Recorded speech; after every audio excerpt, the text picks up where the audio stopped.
নমস্কার, তন্দ্রা লিটল ওভেনে আপনাদের সকলকে স্বাগত। আজকে আমি চিড়ে দিয়ে একটা সুন্দর কাটলেট বানিয়ে দেখাবো। সমস্ত কিছু হাতের কাছে থাকা জিনিস দিয়ে বানাবো। খেতে কিন্তু অসাধারণ লাগে আর বানানো একদম সহজ। যে কেউ পারবে এই খাবারটা তৈরি করতে। চলুন তাহলে দেখে নিই কিভাবে আমি করলাম এই চিড়ের কাটলেট।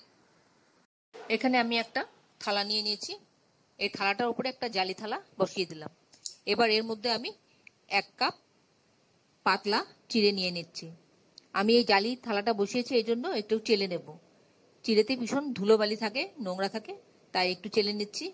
ধান সব কিছু যাতে এগুলো পরিষ্কার হয়ে যায়, বেরিয়ে আসে।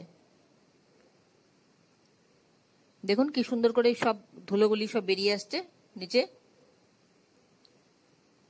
অনেক ধুলো বেরিয়েছে।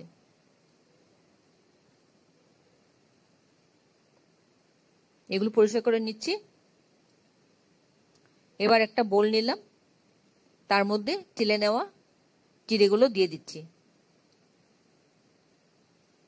দিয়ে এবার ভালো করে জল দিয়ে 2-3 বার করে ধুয়ে নেব, যাতে চিড়ের সমস্ত ধুলোবালি বেরিয়ে আসে। আর যদি ভাঙা ধান টান থাকে, তুষ, সেগুলো সব বেরিয়ে আসবে। তা না হলে খেতে ভালো লাগবে না, মুখে পড়বে। আমি ধুয়ে নিয়ে আসলাম চিড়েটা। দেখুন একদম পরিষ্কার হয়ে গেছে। আর পাতলা চিড়ে চট করে ভিজে যায়। এবার এর মধ্যে এই চিড়েগুলো ছাড়া আর কি যা যা লাগবে সেগুলো আমি বলছি। এখানে আছে কুচি করা লঙ্কা, পেঁয়াজ আর ক্যাপসিকাম,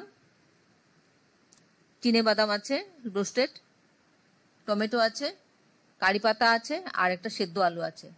এগুলো সব আমি এই চিড়ের মধ্যে দিয়ে দেব। দিয়ে একটা মন্ড তৈরি করব। আমি একে একে সব দিয়ে দিচ্ছি। কাঁচা লঙ্কা, পেঁয়াজ, তারপর দিচ্ছি ক্যাপসিকাম,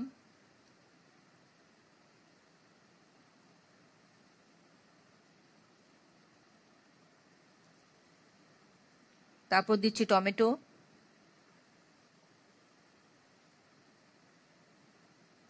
আর বাদামগুলো একটু হাতে ঘষে পরিষ্কার করে খোসাটা দেব। হাতে একটু ঘষে নিচ্ছি যাতে উপর থেকে খোসাটা পরিষ্কার হয়ে যায়। পরিষ্কার করে নিয়ে আসলাম। আর কারি পাতাটা হাতের মধ্যে নিয়ে একটু কাঁচি দিয়ে কুচি কুচি করে দিচ্ছি, যাতে মুখে পড়লে ভালো লাগে, সবটাতে মিশে যায় আর মুখে পড়লে ভালো লাগে। এইভাবে কাঁচি দিয়ে পাতলা পাতলা করে কেটে নেব।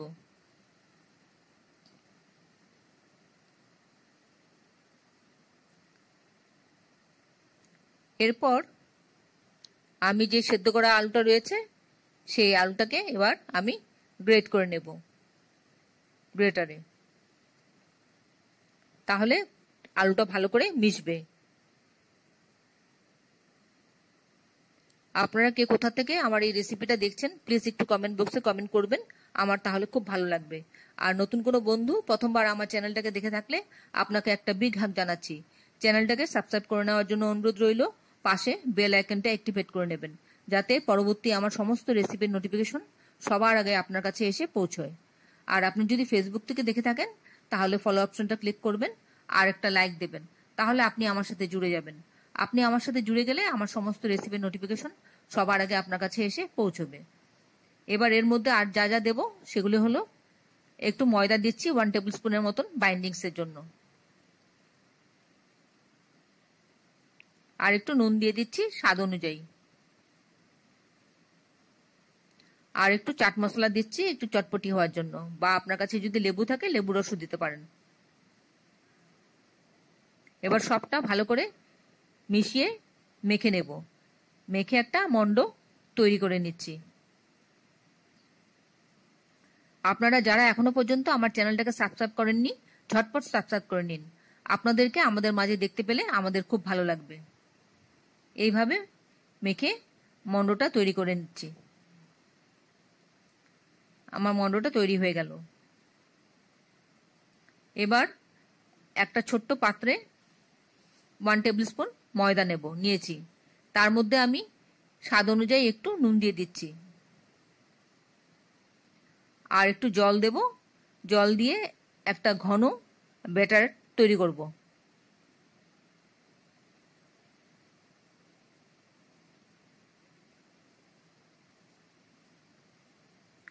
খুব যেন পাতলা না হয় সেদিকে খেয়াল রাখতে হবে।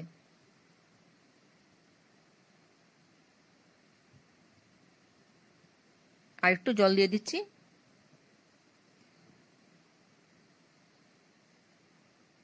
এবার ঠিক হয়েছে। এবার এই মন্ডটা থেকে অল্প অল্প করে নেব, নিয়ে আর একটা সুন্দর করে কাটলেট তৈরি করে নেব। হাতে প্রথমে রোল করে নিচ্ছি। আমি আজকে শেপগুলো এরকম দেব। এইভাবে আমি সবগুলো এভাবে করে নিচ্ছি। হাতে দিয়ে এরকম রোল করে নিচ্ছি। এরকম শেপটা হচ্ছে, সুন্দর হচ্ছে। সবগুলো আমি তৈরি করে নিয়ে আসলাম।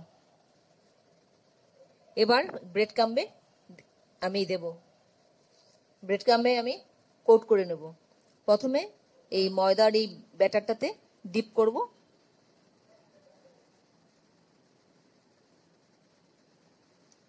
তারপর ব্রেড ক্রামে আমি গড়িয়ে নেব। এইভাবে গড়িয়ে নিলে ওর গায়ে লেগে যাবে। তারপর দুটো সাইড আবার লাগিয়ে নিলাম। এভাবে আমি একটা তৈরি করে নিলাম। আরেকটা তৈরি করে আমি আপনাদেরকে দেখাচ্ছি। ময়দাতে ডিপ করলাম, করে ব্রেড ক্রামে গড়িয়ে নিলাম, আর ওর গায়ে লেগে গেল। সুন্দর একটা শেপ তৈরি হয়ে গেল। এইভাবে আমি বাদবাকিগুলো করে নিচ্ছি। আমার সবগুলো হয়ে গেল। এবার কড়াতে রিফাইন তেল দিয়েছি। তেলটা হালকা গরম হলে আমি এর মধ্যে এই কাটলেটগুলো দিয়ে দেব। এভাবে একে একে সব কটা কাটলেট ধীরে ধীরে ভেজে নেব। প্রথমে আমি 3টা দিলাম, 3টা দিয়ে ভেজে নিচ্ছি। ফ্লেমটা আমি মিডিয়ামে রেখেছি। ফ্লেমটা খুব বেশি হাই করা যাবে না, তাহলে উপর থেকে পুড়ে যাবে আর ভেতরটা কাঁচা থেকে যাবে।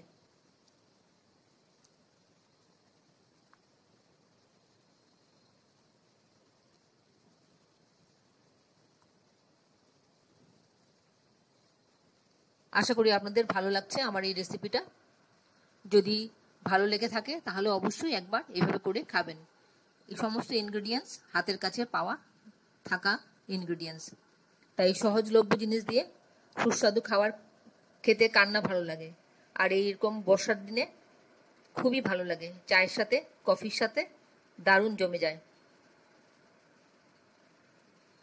যদি ভালো লেগে থাকে তাহলে একটা লাইক দেবেন, আর বন্ধুদের সাথে অনেক অনেক শেয়ার করবেন, যাতে অন্যরাও এভাবে করে খেতে পারে।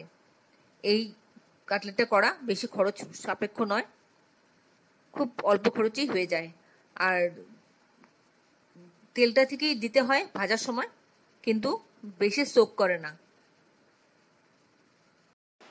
এতক্ষণ ধৈর্য ধরে আমার এই রেসিপিটা দেখার জন্য আপনাদেরকে অসংখ্য অসংখ্য ধন্যবাদ। আপনারা সকলে ভালো থাকবেন, সুস্থ থাকবেন, ঈশ্বরের কাছে এই কামনা করি।